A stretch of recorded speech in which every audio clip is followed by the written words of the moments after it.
Welcome to Civilian Tactical. Today we are rolling up our sleeves for science because what I have in my hand is a ballistic face shield. Made in China, I really wanted to know, can this thing stop a bullet? Now, allegedly, this thing is rated for handguns up to 44 Magnum, and we have some even more powerful rounds with us today. Come join me at our table of science, and this is our lineup. Starting down at the bottom, we got 22, and we can work our way all the way up to 360 Smith & Wesson Magnum. Now, that is a handgun round developed specifically for hunting. We're gonna hit it with birdshot to get a coverage test. The idea is we wanna know how much material is really gonna be flying into your eye holes. And for shooting 410, we grabbed this guy. This is the brass axe. 3, 2, 1, firing.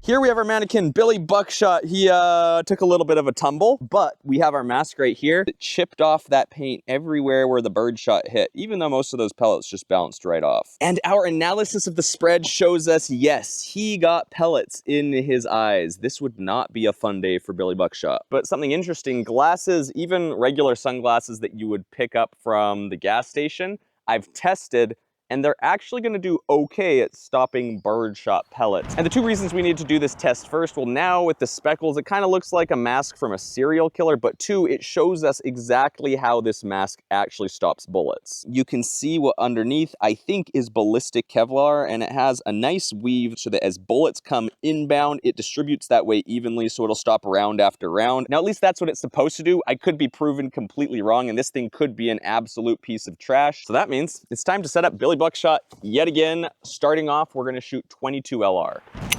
Let's give it a go. Our round of 22 is actually completely visible right on the nose. But this is where we start to see something interesting. Already at 22, I see a bit of a crack in Billy Buckshot's face that wasn't there before from the shotgun. And if we flip it over, we can see exactly why. That's gonna be about a 1/4 or 1/3 of an inch of deformation on your nose. So it's gonna bruise or break your nose, but at least you wouldn't have a round of 22 in your face. Next up, we got our round of 22 Magnum out of a switch gun. It flips out, you cock that hammer, and then...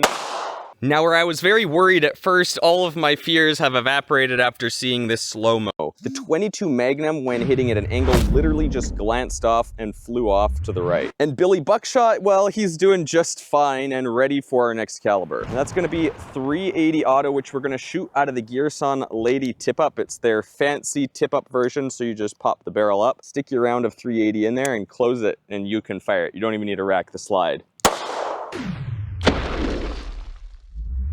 Billy Buckshot took a pretty good hit from that, and you can see the fibers are becoming loose after we hit the same spot more than once. Flipping it over, we do get a little bit of breakage, and we're now getting about a 1/2 inch of deformation from the 380 auto. Next, we got a hollow point 38 special in our revolver. 3, 2, 1. Oh, look at this. Billy got a broken chin, but no pass-through from the 38 special. Now for 9mm, this is the Jacob Gray 2011 Hex. Probably the nicest handgun that I own, period. Let's give it a go. Hitting in like the exact same spot and still no pass-through from 9mm. Next up, we have 357 Magnum, again out of that Zastava revolver because it'll shoot both. Insert our round of 357 Magnum.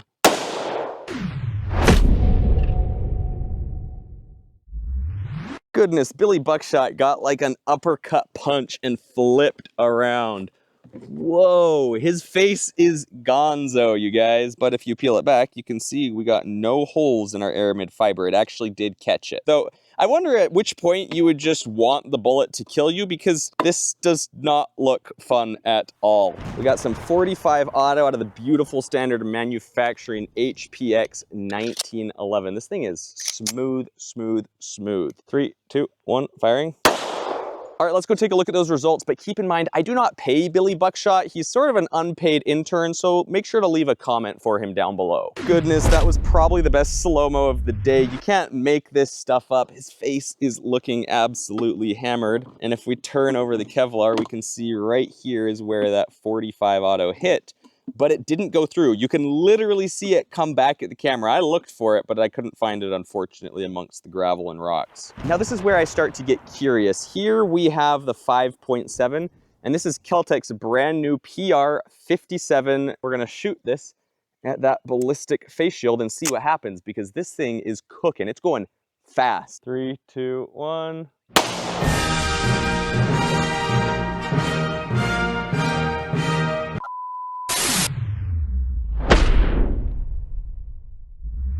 I think we're gonna see some damage. But looking inside of his face, I don't see a hole. I just see a bunch of dirt. And I am very surprised to say there's no hole on the other side of this $150 Chinese ballistic face mask. That's wild. Now we're officially surpassing the rating that this ballistic face shield is actually supposed to stop. We have a round of .454 Casull. We're shooting it out of the Taurus Raging Hunter. This is a handgun meant for hunting. Let's give it a go and see how she does. 3, 2, 1. Woo! As we go look at those results, this isn't the biggest cartridge that this handgun will fire. It will also fire the much more powerful .460 Smith & Wesson Magnum. We're gonna see this handgun again. Billy's right here, and our ballistic helmet went flying. Ah, here we go. I found the ballistic helmet. Let's see what we got. Oh my, it got folded inside out. What on earth? All right, we're kind of folded it back into a normal shape.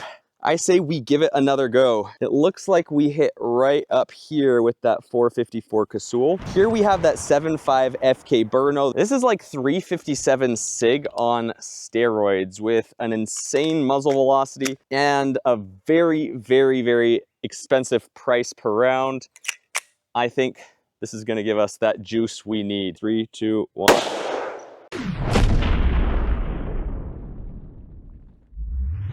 Based off the broken strap we saw in the slow-mo, I've got a pretty good feeling that we went through. Here we are, we've got Billy Buckshot. It looks like a good amount of damage, and there is absolutely no freaking way. We hit just a little bit higher right about here. It bulged out a little bit more, but it still caught it. Let's try and flip this thing right way out again and step it up even more.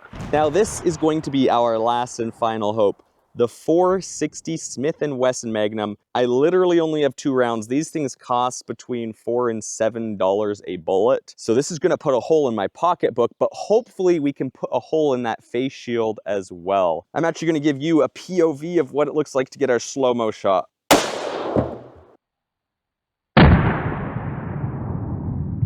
Yeah, now that you got to see what I see, you understand I have a pretty fun job. We got another face inversion on this mask, and oh yeah, we punched through and we hit a place we actually haven't hit before, which is dead center between the eyes, about 2 to 3 inches up. You can see that ballistic nylon is poking outwards because the bullet just came tearing through. So now that we've tested the ballistic abilities of this thing, what about its reliability? Well, keep in mind that when you buy these, they could have different quality control, so there's no promise that you're going to get the same results that I got here, which is why NIJ certification exists. And then for the ethics of buying things from China, I guess it's up to each person to purchase whatever they like best, but for me, I don't really mind that at all. For example, I have a Chinese camera, I got a Chinese phone in my pocket, and I have a Chinese face mask in my hand. So what are my final thoughts on a ballistic face mask? I do think that it does work at stopping bullets, but why would you put yourself in a situation where you think you're going to get shot in the face? Now that being said, it would save your life, probably.